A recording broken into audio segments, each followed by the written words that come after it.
అందరికీ నమస్కారం, welcome to our channel. కబ్జాలకు, అక్రమాలకు, దోపిడీలకు, అవినీతికి, గుండాయిజానికి, రౌడీయిజానికి, నీచత్వానికి, నిరంకుశత్వానికి, వీటన్నిటికీ అడ్డా ఏంటి అంటే తాడేపల్లి ప్యాలెస్. ఈ తాడేపల్లి ప్యాలెస్లో ఉండేటువంటి మకుటం లేని మహారాజు జగన్మోహన్ రెడ్డి గారి అక్రమాల గురించి, దోపిడీల గురించి, అవినీతి గురించి మనందరికీ తెలుసు.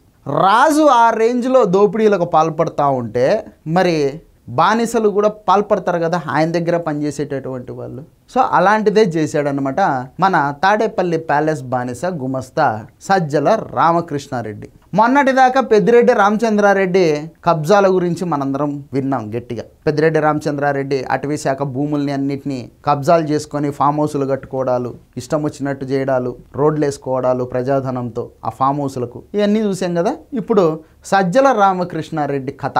సజ్జల రామకృష్ణారెడ్డి కుటుంబం యొక్క కబ్జాలో దాదాపు 63.72 సెంట్లు అంటే 64 ఎకరాల భూమిని కబ్జాలు చేసుకునింది సజ్జల కుటుంబం. దానికి సంబంధించి ఇందులో 53 ఎకరాలు అటవీ శాఖ భూములే. ఏదే మన పెద్దిరెడ్డి రామచంద్రారెడ్డి గారు నిర్వహించినటువంటి అటవీ శాఖ, ఆయన అటవీ శాఖ మంత్రి కాబట్టి ఆయన చేతిలో ఉన్నింది కాబట్టి కబ్జాలు చేసుకున్నాడంటే, ఈ సజ్జల రామకృష్ణారెడ్డి దాంట్లో నుంచి 53 ఎకరాలు కబ్జాలు చేసుకున్నాడు అనమాట. ఏదో చిన్నాయన ముళ్ళైనట్టు ఇట్లా ఆక్రమించేసినటువంటి ఈ అటవీ శాఖ భూముల్లో ఈయన గారు పండ్ల తోటలు వేసుకున్నారంట. ఆ పండ్ల తోటలకు గవర్నమెంట్ నుంచి సబ్సిడీలు తెచ్చుకున్నారంట. వాహ్ వాహ్ బేటా వాహ్, సూపర్. 8 చోట్ల అటవీ శాఖ భూములు స్వాహా చేశారు. దీనికి సంబంధించి ఒక విచారణ కమిటీ అయితే ప్రస్తుతం గవర్నమెంట్ వేయడం జరిగింది. వాళ్ళు మొత్తం నివేదికనైతే గవర్నమెంట్ ఇవ్వడం జరిగింది అనమాట.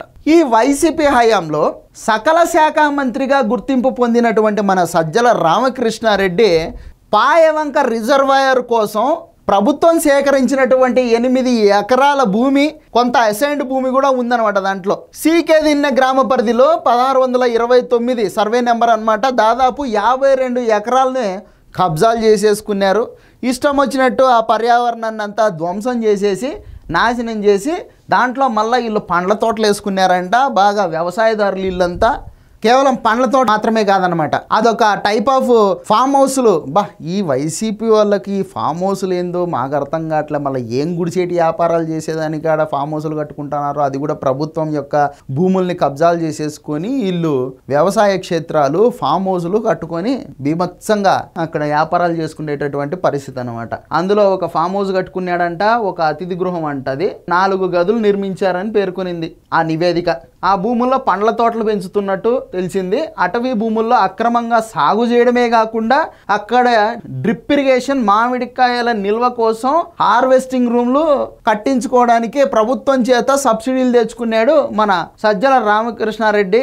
ఇక చూసుకోండి, మామూలుగా లేదనమాట ఎవ్వరం. సజ్జల కుటుంబం తరఫున సందీప్ రెడ్డి, జనార్దన్ రెడ్డి ఈ కలెక్టర్ గారు ఈ భూముల్ని సర్వే చేయడానికి వెళ్ళినప్పుడు వచ్చి అక్కడ హాజరవ్వడం జరిగిందన్నమాట. మొత్తంగా 201 ఎకరాలు అంటే 202 అనుకోండి, 202 ఎకరాల భూమి సజ్జల కుటుంబం యొక్క కబ్జాలో బందీఖానాగా ఉంది.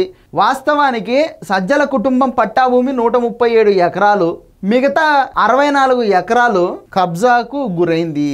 ఇక దానికి సంబంధించింది అని అనమాట ఈయన గారు ఆక్రమించినటువంటి ఈ భూముల యొక్క వాస్తవ స్థితి ఏంటి అంటే, వేస్ట్ అసైన్డ్ ల్యాండ్ వచ్చేసి 82 సెంట్లు, అసైన్డ్ భూమి 1.25 ఎకరా, అసైన్డ్ వేస్ట్ భూమి మళ్ళా 1.25 ఎకరా, పాయకవంక రిజర్వాయర్ కోసం సేకరించిన భూమి 6 ఎకరాలు, అదే పాయకవంక రిజర్వాయర్ కోసం సేకరించినటువంటి భూమిలో మళ్ళా 2 ఎకరాలు, ఇట్లా ఇష్టానుసారం దోపిడీలకు పాల్పడ్డారు అనమాట. అంతేలే, జగన్మోహన్ రెడ్డి గారు ఆ రేంజ్లో దోపిడీలకు పాల్పడేటప్పుడు ఆయన దగ్గర ఉండే వాళ్ళు కూడా సంపాదించుకోవాలా, దోపిడీలకు పాల్పడాలా, దోసుకోవాలా అని ఉంటుంది కదా. సో ఈ రేంజ్లో దోపిడీలకు పాల్పడ్డారనమాట.